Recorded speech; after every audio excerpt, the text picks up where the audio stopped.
Expectant mother Sarah Davey finds the proposed increase hard to swallow. Well, obviously, we're paying quite a lot for water already, so on top of everything else, it's not really great. If Hunter Water gets its way, bills will rise by up to $31 a year. And that's regardless of how much water you use. The organisation wants to increase a fixed charge, which the Property Owners Association claims is already too high.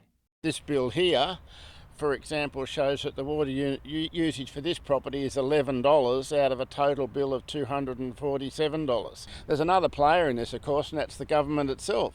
In 2007, the state government collected a dividend worth more than $34 million from Hunter Water. It was roughly the same year after year until the failed Tilligra Dam project eroded profits. And all that money doesn't necessarily stay in the region. They're spent on schools, they're spent on policing, they're spent on nurses and the like. It certainly is time for the O'Farrell government to look at what sort of profits they're raising from the Hunter and putting some of that money back. And until then, some say the bill should not be increased. Your business, for example, the TV station, we don't expect 35% of your revenue to go to the government in forms of a dividend from the good works that you do. Do you think this is fair that customers are going to have to foot the bill?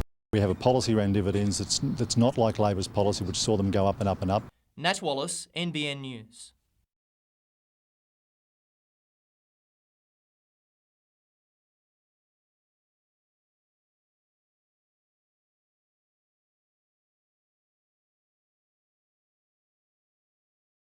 A bit of rain over last night and this morning has certainly helped bring the fire under control. There are still a few smouldering logs and a little bit of fire activity, and we expect that may continue for another couple of hours.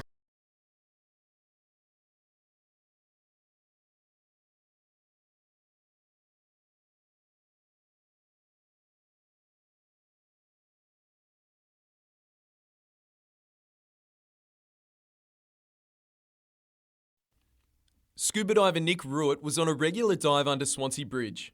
14 minutes in, he and his team stumbled upon this, a 3.5 metre tiger shark. Never seen something like this. It was an absolute shock to see that underwater and quite, saddened to see this beautiful animal without a head. The shark's jaws likely kept as a trophy. The divers returned to the scene yesterday afternoon in an attempt to retrieve the carcass. When the divers returned, the shark was gone. It's believed the strong incoming tide washed the shark further into the lake, posing a hazard for bathers. I expect it to attract other sharks and hopefully those sharks don't stay in the area too long, but if they become used to a habitat where carcasses are dropped off, it's easy feeding and it will attract more predators. It's not clear where the shark was caught, but fishing experts say it was likely disposed of incorrectly. We don't know exactly how the sharks got there. It may have washed in. The normal protocol from most of the game clubs is to dump it at least 3 nautical miles from land, and that way there's little chance of it getting in there. Paddy Kilmurray, NBN News.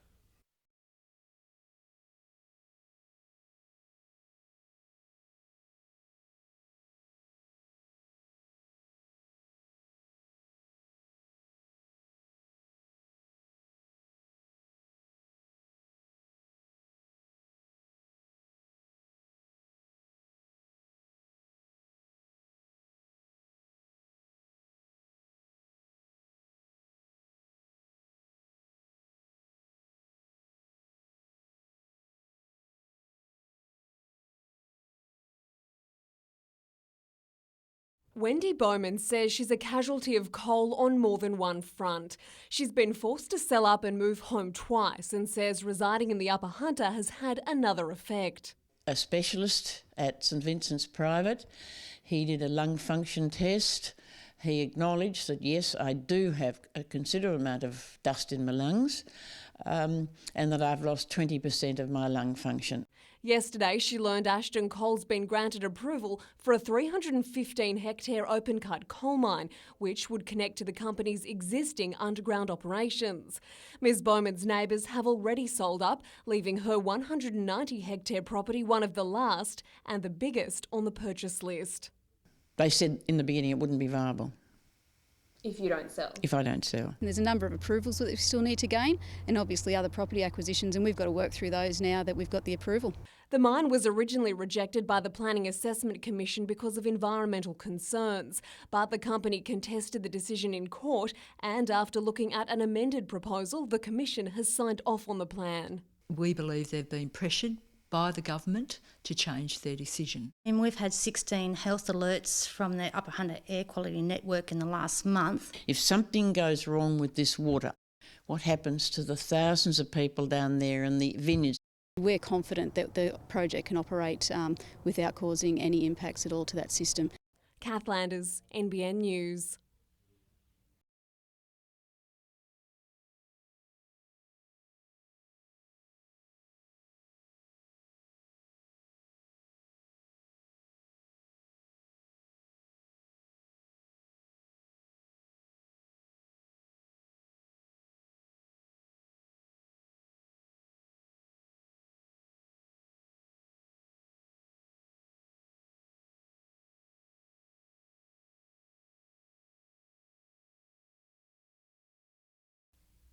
It costs farmers millions of dollars a year.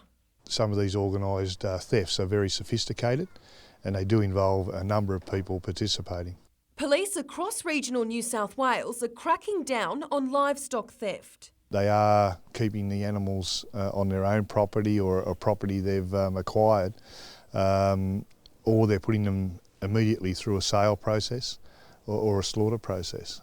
Officers are bracing for a possible spike in the crime, partly due to the broken drought and more buoyant sheep and cattle markets.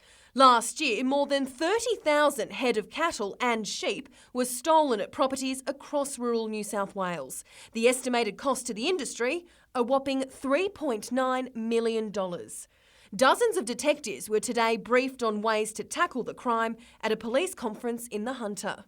We're looking at new technology, how we apply that and use it when we're working on these properties and working with landowners. And as petrol prices continue to rise and frustrate motorists... Look at today, $1.53. Bit of a joke? Ugh, ridiculous. Police also have fuel thieves in their sights. Between 2008 and 2011, more than 700 such crimes were reported. 378,000 litres was stolen, worth more than $500,000. We are deploying significant resources to them and conducting some very sophisticated investigations to try and bring these people to justice.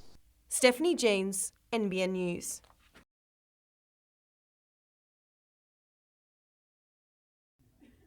Dominic Ritter is still sporting the scars of battle, but the defender maintains he can recover in time to play Sydney. Ryan Griffiths is equally optimistic, despite also missing today's session with an ankle injury. Craig Goodwin is looking to prove a point against the Sky Blues, even though he was rated as one of the Jets' best against Adelaide. To be honest, I thought I didn't do anywhere near as well as I can play. Job Wheelhouse today revealed he was sick in the lead-up to Sunday.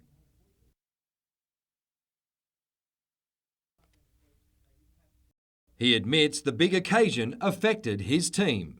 Probably nervous, I think, was the word to say. I think we're a little bit edgy in the first 20 minutes and we're just trying to find our feet. It's pretty clear it wasn't the best we've played. I think there were a lot of things that didn't go right for us and we could have done a lot better, but there were some positives about it. One of those positives was 70 minutes of game time for Emile Heskey. This weekend, his presence and that of Alessandro Del Piero is expected to attract a massive crowd, although both teams admit they need time to gel with the former internationals. We've never ever had a target man and we've never played, too many balls direct in the 10 years that I've been here, so like I said, that's a work in progress and it's going to take time and, we'll definitely get better at it.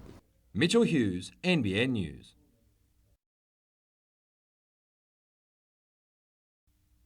The Novocastrian motorsport team was punching well above its weight in the opening race of the development series in Bathurst. 19th in race 1, Michael Hector didn't make it past lap 7 in race 2. Not that he's complaining. To actually race a V8 supercar on arguably the best track in the world was just unforgettable. Aaron Russell was looking to back up his 10th place finish until disaster struck on the final lap. I hit the front end first and then the back came around and it actually lifted the two wheels off the ground. That's how hard I hit. It's probably doing around 160, 170k. Besides a stiff neck, the 21-year-old walked away practically unscathed. I'm lucky to walk away from it. Everything in here is straight. You know, it's amazing how well these things are built. Aaron's car arrived back in Newcastle this morning, where the full extent of the damage was realised. The chassis rail, it's ripped a bar off here. You can see how good that moves. Wow. So it's ripped all that out. But that's cosmetic stuff. That's the easy part. It's the front end that we're most worried about. The team is now racing the clock to have it repaired in time for the Winton round on November 16. Having recorded his best result on the mountain in 6 years, older brother Drew is itching to get back behind the wheel. With the competition we've got, it's really hard to put expectations down, but I was hoping for a top 10 for the weekend. We managed to get in there and we're still top 10 in the championship, so for us that's a brilliant result. Mitchell Hughes, NBN News.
Finally, some positive parking news for Novocastrians. Councillors last night voted unanimously to halt the rollout of more meters across the city. Music to the ears of the man who threatened legal action against council if it persisted. I think it's a very positive thing for a new council. They all went to bat to say that they were going to do this if they got elected. They got elected and now we've got an outcome.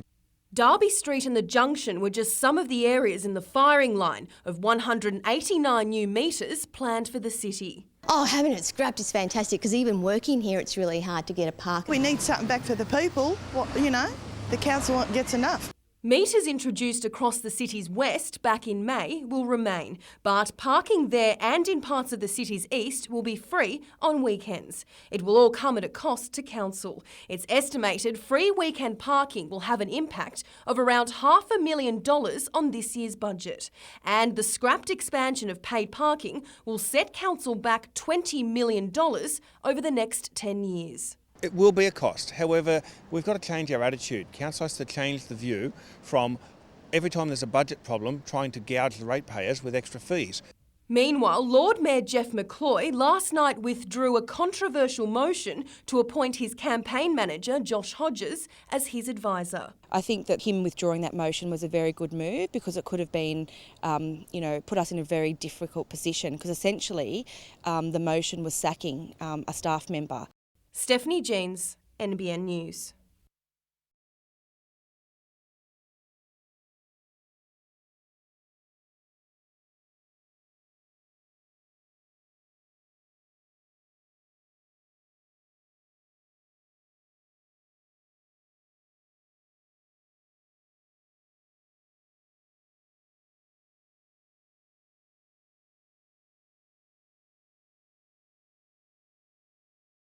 I think this is a great opportunity for the government to really support what's happening in the Hunter. The Hunter economy is very strong, the housing sector is strong, we just need that stimulus.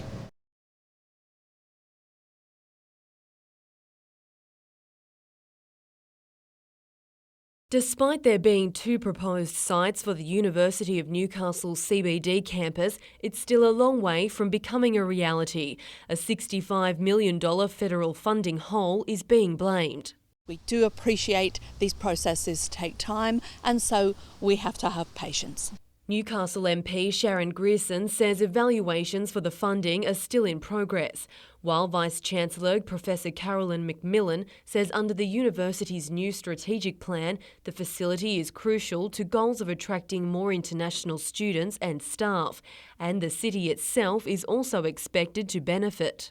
That might provide accommodation or rental business that would really again support the life in the city after hours, which is always a great buzz and a vibrancy when a city has that. The university also wants to increase its partnerships with international teaching and research institutions. The world of international education has moved on from simply bringing students to Australia. It's actually all about having great partnerships with great institutions and then having mobility for our students to go to those institutions and students from those institutions to come in. Emma Murphy, NBN News.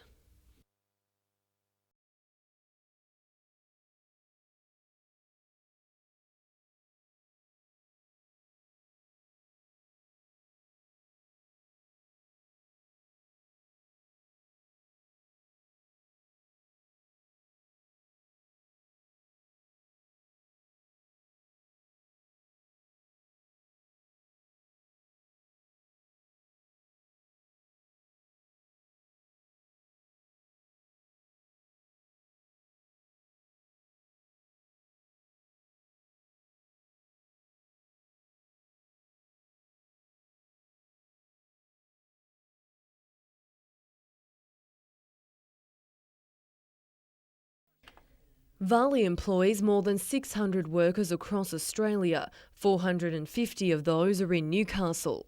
Probably our biggest contract is one for the Australian Army, where we're designing and building body modules to go on the back of four-wheel drives and six-wheel drive vehicles.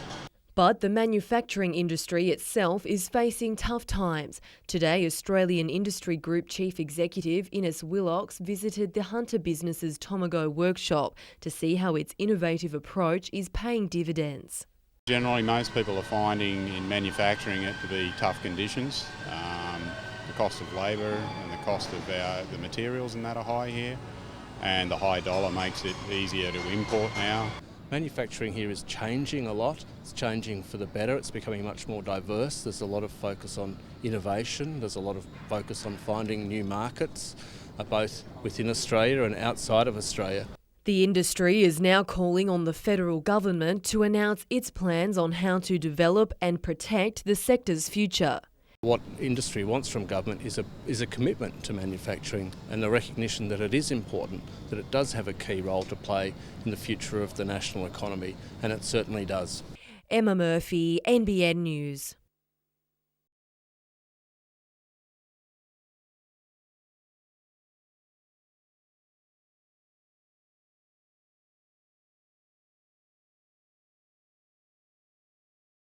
I hope the main message is just that there is help available for people that are struggling with depression and mental illness, and that it doesn't have to control your life.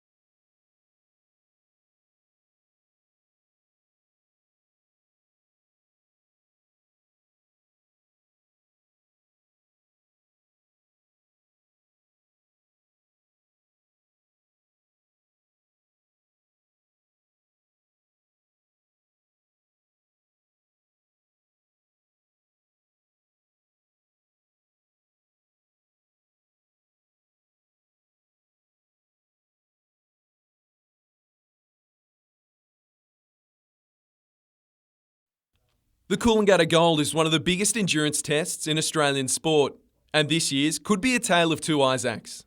I hope to get top 3, that's my goal. I'm backing myself a little bit, but there's probably a handful of really good competitors, so it should be a really good race up there. The course, which goes in reverse direction to previous years, has a heavy swim-run focus, playing into the hands of the lighter Isaac Costello. Nobody will probably put in a faster swim-run combination than Isaac Costello up there. Just how far he gets behind in the first ski leg will be critical as far as his overall placing. Having competed in the gold on 3 previous occasions, Costello will be likely hunting his training partner down in the closing stages. A former under-17 Australian board champion, Isaac Morgan, will need a strong start to hold off the chasing pack. He's a very good runner, Isaac, so hopefully if I can get out of sight, try and really make my move on the board, but set it up with that ski. The race will be the perfect test for competitors backing up for Newcastle's very own Ironman event, the Goldie Classic. Organiser Boyd Conrick believes it could one day rival the Gold Coast event. As we start to lock into the field in the next few days and entries are now open for the event, that the race will build and the increased prize money will definitely help attract a bigger field. Paddy Kilmurray, NBN News.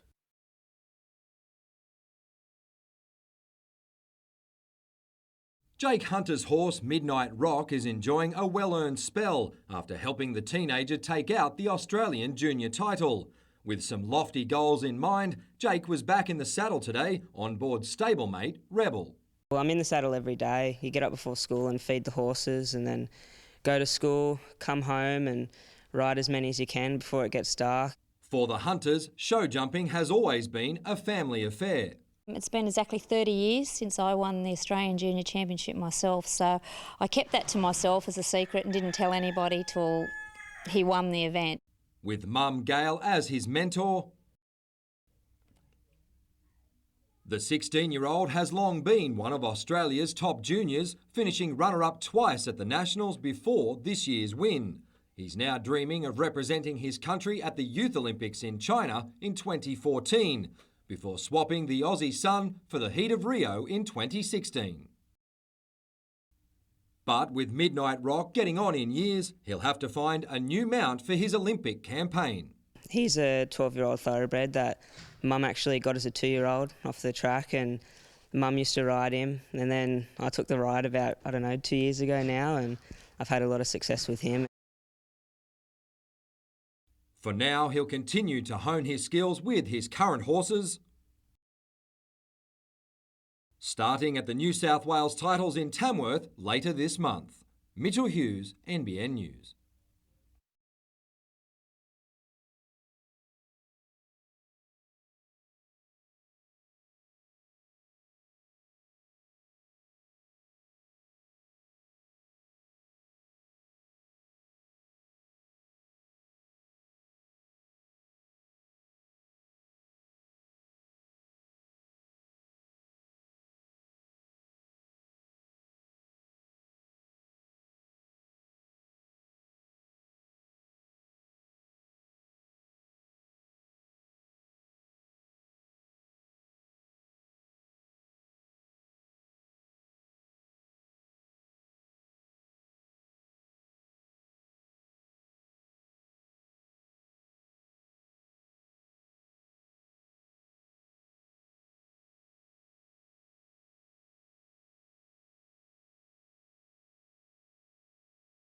Flanked by supporters, Brian Jeffrey Smith walked into court today knowing he was likely going to prison.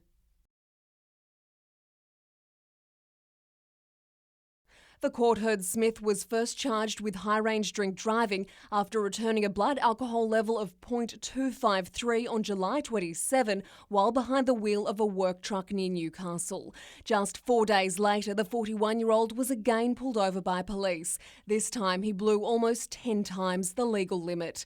His lawyer Michael Wallen today told the court his client has started to seek help for his alcoholism.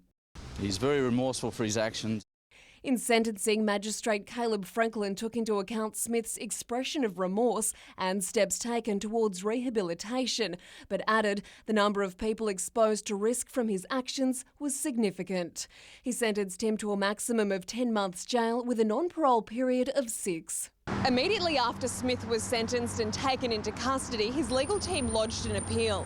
He was later released on bail pending another appearance in the District Court. Kath Landers, NBN News. To her family, Hilary Allen will always be remembered as a beautiful lady with a huge and loving heart. In March 2009, the body of the Singleton grandmother was found in her garage by her son. She had suffered 28 injuries, including a deep wound to her lower leg, which an autopsy later showed had caused her to bleed to death.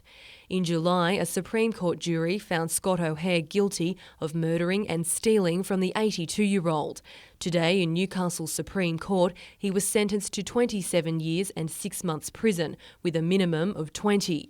In handing down the sentence, Justice David Freeman said O'Hare shows no remorse at all, and any regret he has is for his own position. He also said O'Hare admits he knew Mrs Allen needed medical help, but he made a conscious decision not to call an ambulance. He left her to die. Mrs Allen's 2 sons were present for the sentence and say the loss has changed their lives forever. Gary Edwards told the court Mum deserved her life to end with dignity, surrounded by those who truly loved her, not on a cold concrete floor in her garage, alone, terrorised and harmed by a stranger. We're very happy after a 3.5-year period and we've been through many ups and downs and many roller coasters over that period of time, that yes, the sentencing to us is very just. Her family's anguish deepened by the fact that at the time of her death, she was just weeks away from being told she had 2 more great-grandchildren on the way. Her grandkiddies were just everything, and she lived their life. She lived a life for them and she lived it for us. Emma Murphy, NBN News.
Today's forum in Newcastle was a who's who of housing in the Hunter, developers, consultants, planners and council officers.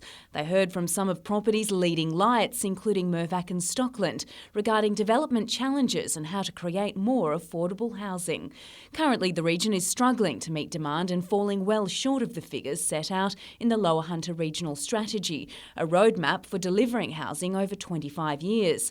3,000 new homes should be built per year. At the moment we're only doing 2,000 dwellings per year for the Lower Hunter area, so we're behind the 8 ball in terms of producing the housing that we need for the Hunter area. In terms of greenfield development, we're supposed to be delivering about 70,000 houses over the lifespan of the strategy.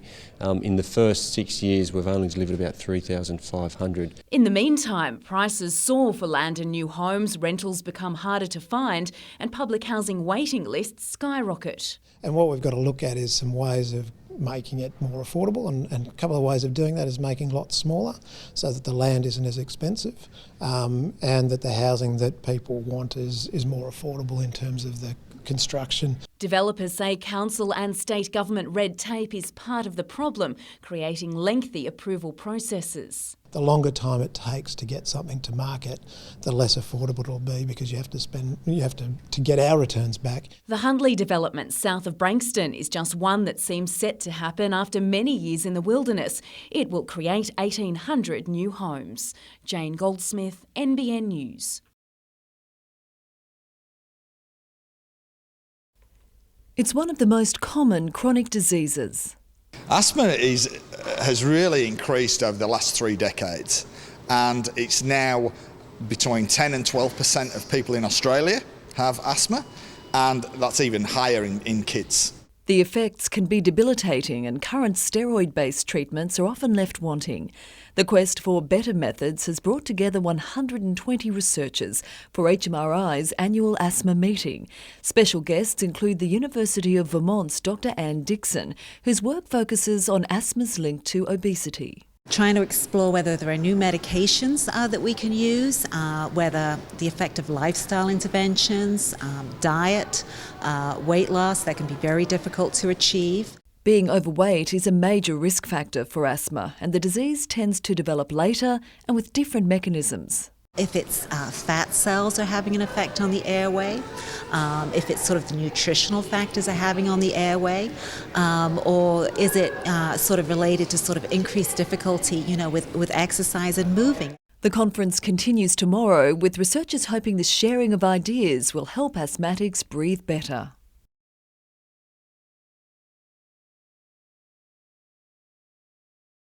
A new life and reason to celebrate, but sometimes it's a process that doesn't always go according to plan. A little bit of rounding, so maybe the foal will benefit for another, say, 2 weeks in a box, and then we can re-X-ray and see how it goes after that.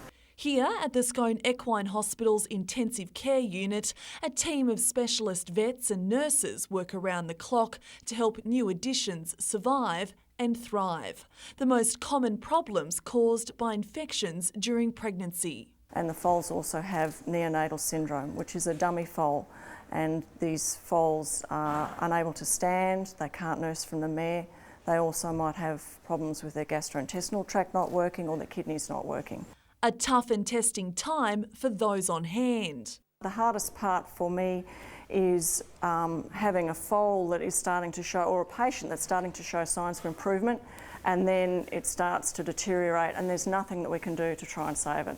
And actually it breaks your heart, those cases. Kitted out with X-ray and ultrasound facilities, the horse ICU rivals any facility reserved for us humans. So the intravenous fluids and the plasma and intranasal oxygen are all things that we've extrapolated from the use in the human ICUs. The intensive care unit has about an 80% patient success rate, and after a week's stay, this foal, like so many others, will head home happy and healthy. You see the little foals trotting out behind the mares, and they've worked out that that's their mum and they're healthy and they're nursing from the mare and they're trotting out behind the mum to get back onto the float to go home. It's wonderful. We all enjoy that. Christy Reading, NBN News.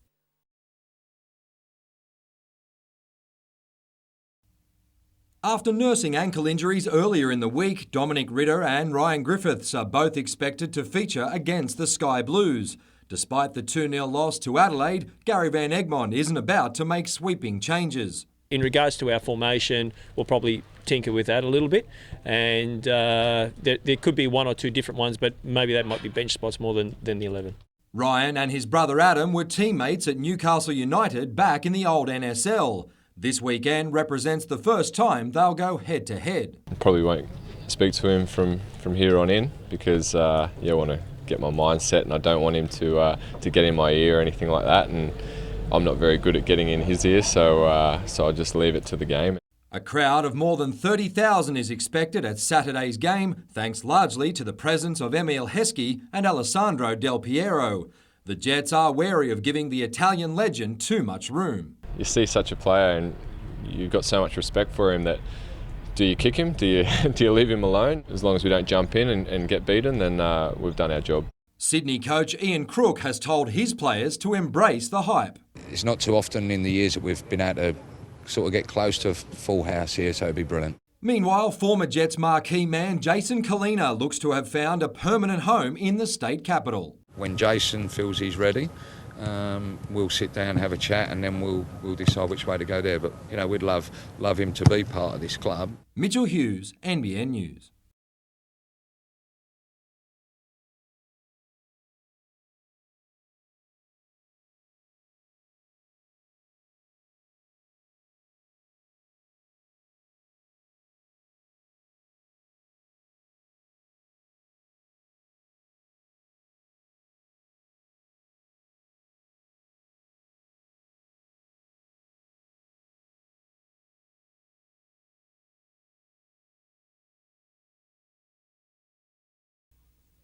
It's already been a huge year for Merewether's Jackson Baker, taking out the Occy Grom Comp in July and Grom Search in Victoria last weekend.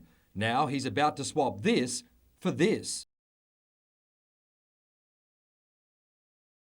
Baker is one of 3 young Aussies selected for a special training camp in Hawaii in November to learn all about tackling monster waves from legends Poncho Sullivan and Tom Curran. I'm not trying to think about that. I'm just going to wait till I get over there, and because you got those 2 guys there, you can kind of feel safe because you got 2 guys who surf there a lot and they're used to those big waves. So I'm just going to go there and hopefully get a couple of big ones. The 15-year-old then returns to Australia to head straight to the national junior titles in Tasmania. Hawaii's waves are a lot bigger than over here and like a lot scarier. So if you get a lot more knowledge over there, you'll be a lot more confident back over here and there as well. In Bali, disappointment for fellow Novocastrian Philippa Anderson, beaten in the semi-final of the World Pro Junior by fellow Aussie Nikki Van Dyke. The Victorian will face South Australia's Bianca Batendark in the final. Mitchell Hughes, NBN News.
Mother of 3, Tricia Cobbino was found in the boot of a car in this Lambton Street last year, 3 weeks after being murdered by Marcus Lee at Islington. Today, the 27-year-old's mother, stepfather and friends sat through submissions in court, hearing the shocking final moments of her life. She was kind, good sense of humour. She had heaps of friends. She was loving. She always made sure she thought of other people before herself. Crown Prosecutor Peter Barnett argued that given the use of a gag, duct tape, cling wrap and a plastic bag in the crime, Lee's intention was to kill. It was inconsistent with someone just trying to hurt someone, ensuring that the person can no longer breathe. Lee claims he and Ms Cobbino had a fight over money, telling police he went into a rage but doesn't have any memory because he blanked out. The Crown today argued there's no evidence of Lee having a medical history of blackouts. Lee fronted police 3 weeks later after breaking down in Lambton on the way to disposing of her body in bushland. Defence barrister John Fitzgerald today said it was a spontaneous, impulsive act without premeditation, and he added that Lee's shown remorse and says he did not intend to kill her. The sentence is due to be handed down next Friday. Jane Goldsmith, NBN News.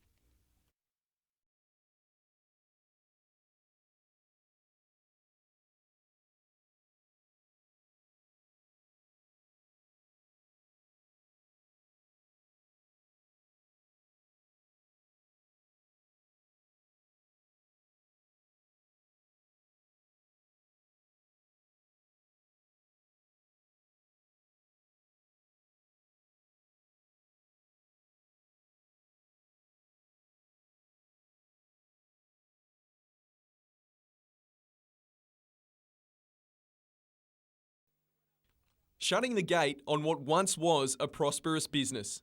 With the price of milk driven down by the dollar and the supermarket war, Wallalong farmer Dallas Clark doesn't have much of a choice. All told, I can't stand, as a small business, a reduction in income of about $600,000 a year, so I have to close. There's no alternative. Dairy farmers operate on a 2-tiered pricing structure.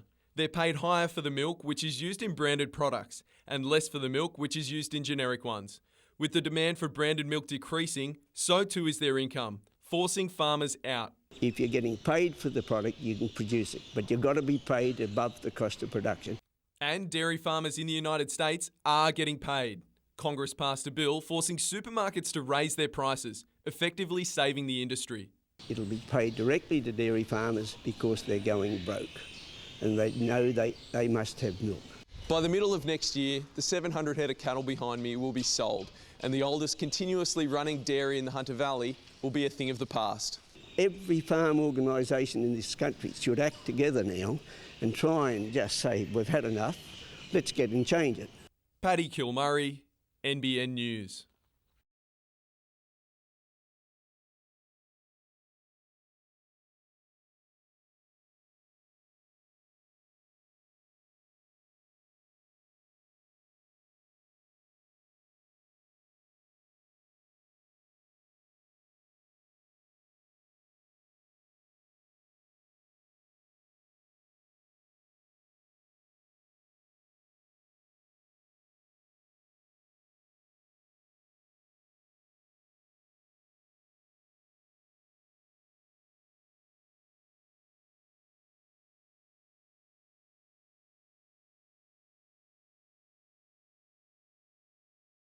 Professor Sally Chan is one of the most respected researchers in her field.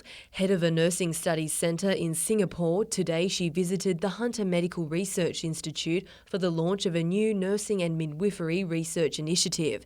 A collaboration by HMRI, Hunter New England Health and the University of Newcastle, the network will allow researchers here to communicate findings with others across the globe. Whilst we've been doing it locally and we've been doing it nationally, I think the opportunity to be working with HMRI researchers, the world-class researchers, will also afford us opportunities to work with researchers internationally. We share similar healthcare problems and also experience, and by bringing researchers from different parts of the world to work together, we can help to solve healthcare issues. It also aims to help foster new researchers, like network co-chair Dr. Vanessa McDonald, who says the launch marks a milestone. The work that I've been doing is limited to respiratory disease. However, I think the models that we've been developing can be applied to many other chronic health conditions. So a research network such as this can allow collaborations between different disciplines. We're very proud to have Vanessa on our network, and we're looking forward to working with her and others like Vanessa. Emma Murphy, NBN News. It's being billed as Heskey versus Del Piero. On one side, 91 appearances for Italy. On the other, 62 for England. Together, they're worth around $3 million this season. It is a promoter's dream, you know. We've both had reasonably good careers, so it's a good one to look forward to. Surprisingly, these world beaters will tomorrow be clashing for the very first time. I was told that there was an England v Italy game, and I came off in the 73rd minute and he came on in the 73rd minute, so we never actually clashed. Heskey is the first to admit Game 1 for the Jets didn't go to plan. The striker today revealed he's been hampered by a groin strain. Just tight, really. Obviously with the travelling for so long and then having a week's full intense training before the game. Wants to go this weekend, full game or? I hope so. We'll see how it goes. Obviously, that's up to the manager. I could have played a little bit more on the weekend, but he chose to bring me off. But I'll get the minutes in as and when I can.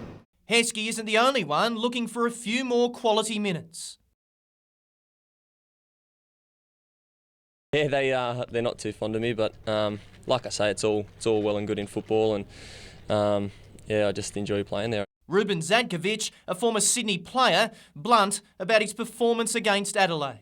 It was average. I thought our whole team's performance was pretty average. Coach Gary Van Egmond, though, is working on a few surprises this time around, closing most of today's training session to prevent any leaks. And perhaps that's not the only thing to look forward to, with James Brown also making an appearance, running for the first time after ankle surgery. He could be back in a matter of weeks. Paul Perry's got his eye on the spring riches, and after this morning's trials at Broadmeadow, he may well have the horse. I get around pretty good, and inside the red paint, given an easy time of it over the concluding stages. That was just probably what you wanted to see, really. He had a bit of a troll at Wyong the other day, and he's come on since then, and I thought he looked really good. I Get Around is still a baby when it comes to racing, but he's already on his way to Melbourne.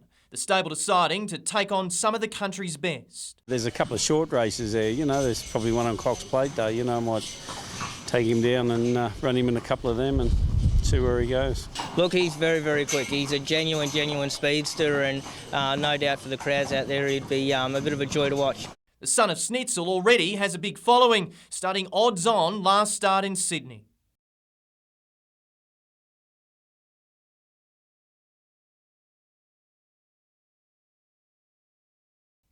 Four wins from 6 starts, but Perry is quick to hose down early comparisons to stable greats Schwarzier and Fastnet Rock. They were pretty smart horses, I think speed-wise he's a fast horse off the mark, but they were really out of the box, them sort of horse, I think.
Last year's hexavalent chromium leak at Orica's Kooragang Island plant caused outrage among Stockton residents.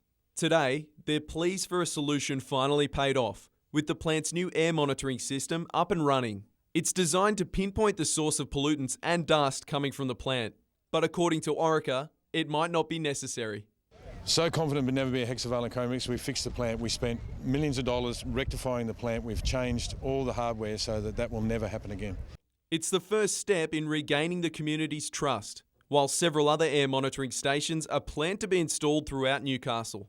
We're hoping for 4 stations in the Lower Hunter, and we're hoping that they will come online by the end of the next calendar year. You say 12 months, is that soon enough? It's not soon enough, but these things take time. Paddy Kilmurray, NBN News.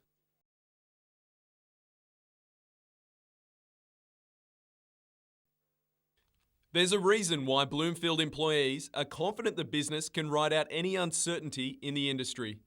Reg Crick has been at the mine for 42 years and says there's no secret formula to its success. I think it's the commitment of our people. I believe our people are fairly well looked after. We have a lot of loyalty. We have a lot of long-term people here. From humble beginnings, the family-owned Bloomfield mine now produces close to 600,000 tonnes of coal a year, all while nestled behind the Ashton Field community. As a result, monitoring its carbon footprint has always been a concern. It's really important to make sure that environmentally you keep hitting the highest standards that you can. Regenerating land, which used to be mined, also a high priority. Some of the areas where there used to be mining, now it's very difficult to see the difference from that and the established vegetation. Since it began 75 years ago, Bloomfield has extracted close to 50 million tonnes of coal from the mine. It's hard to believe it's still considered a small operation. Paddy Kilmurray, NBN News.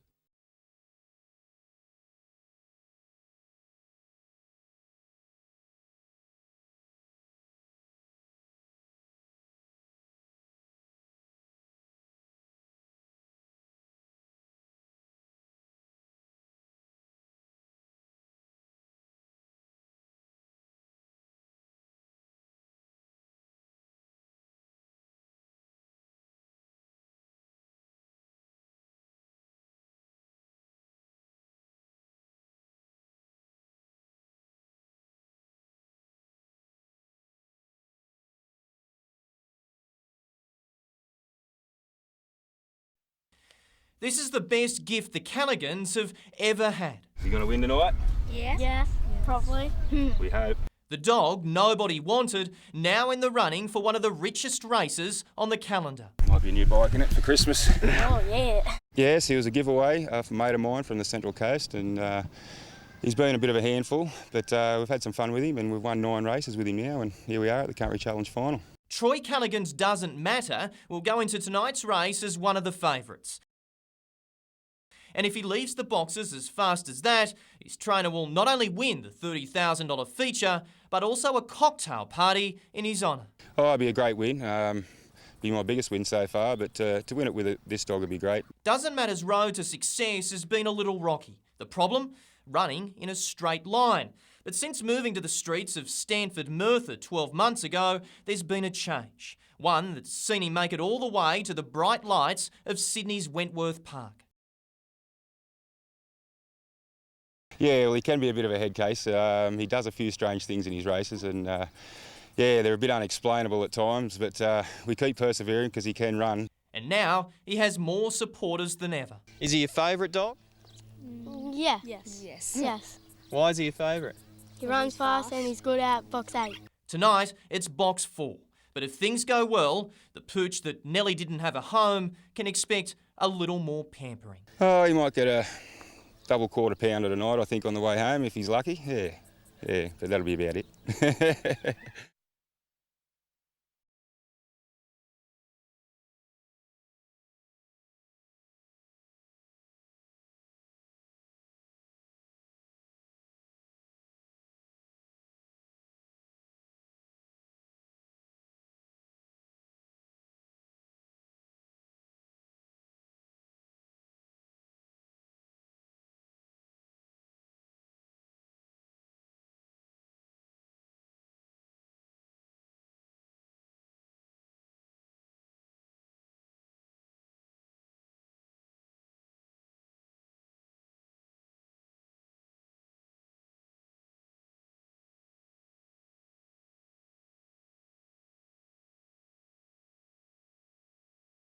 The major cause of poverty in the Hunter is cost of rent. The New Start allowance is far too low.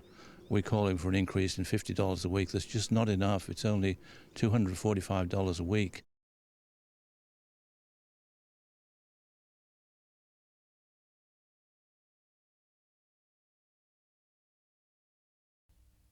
A rock star entrance for 2 of our Paralympic superstars. Feeling pretty good after that helicopter ride. I'm wanting to do that again. Madison Elliott and Taylor Corey received a roaring reception as they touched down in Newcastle, in town to support Special Olympics Hunter Valley. I was part of Special Olympics Junior Nationals.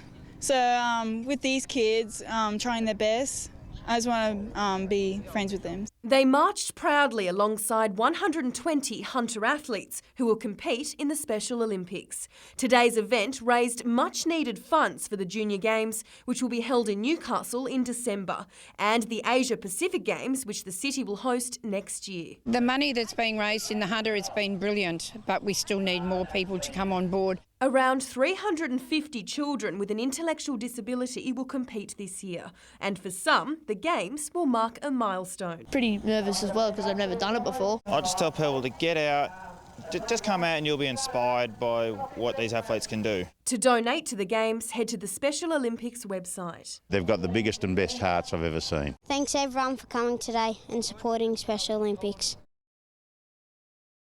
Stephanie Jeans, NBN News.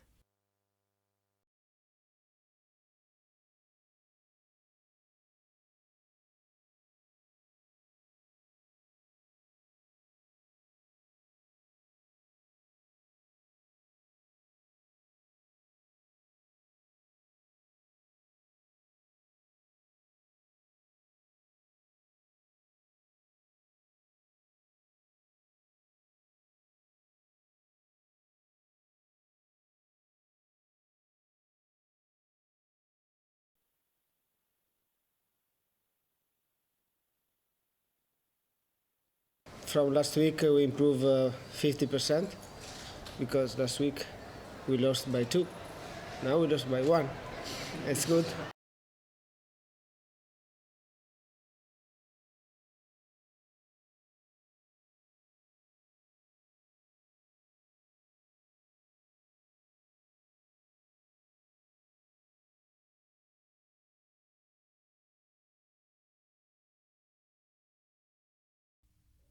An embrace between superstars before kick-off, but Ryan Griffiths soon stepped in to steal the show. Griffiths then turned provider as Craig Goodwin went agonisingly close. Not to be outdone, Emil Heskey got in on the act. The crowd of 35,000 was getting value for money. Tiago Calvano earned a card for his attempt to stop Del Piero. The Italian superstar wouldn't be denied.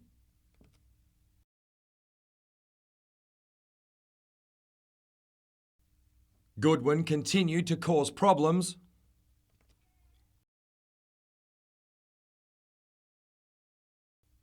Soon after, Griffiths teed up Heskey, who also opened his account.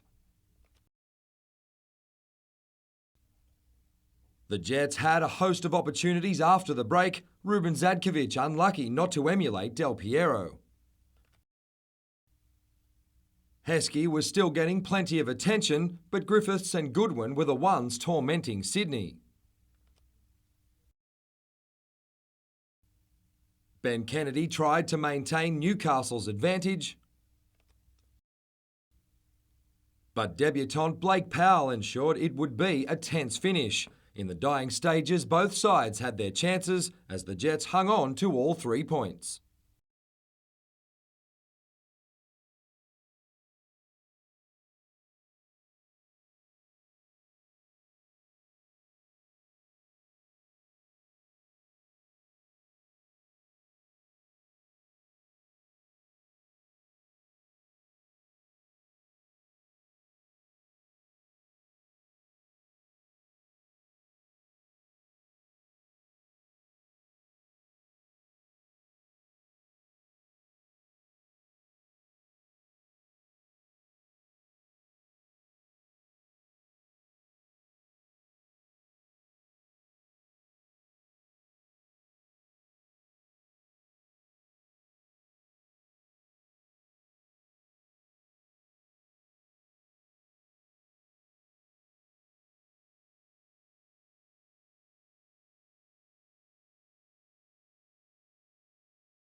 It's a familiar headache for motorists in Newcastle waiting at the Adamstown and Islington level crossings. Stopped here all the time, yes.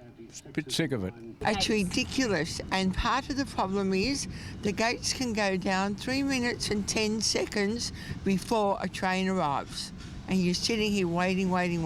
Extremely frustrating when you've got personal and business things to progress. It's a nightmare. But as well as the hold-ups due to freight, coal and passenger trains, it's been revealed extra coal trains from the West Wallsend mine are taking a long detour north into Newcastle via Port Waratah before heading south to their destination, the Vales Point Power Station at YE. It's due to a missing link at the Terralba terminal. Without a southern rail connection to the lake, the coal trains must take a long loop north when heading to and returning from the power station. Crazy. Someone needs to change that. They should not be putting these trains through here. Xstrata Coal admits it's not an ideal situation, but says a report that 35 coal trains make the trip every month is incorrect. It maintains on average there's less than 1 train a day leaving the loading facility, or about 20 a month. Xstrata adds it's a short-term contract and finishes in about 18 months. According to Transport for New South Wales, it would be cost prohibitive to provide a southern connection at Terralba, and after an alternative was unsuccessful, the current plan is the best available option. Jane Goldsmith, NBN News.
Our members just don't see that. They can't see that working additional days on call additional hours is going to assist their fatigue levels.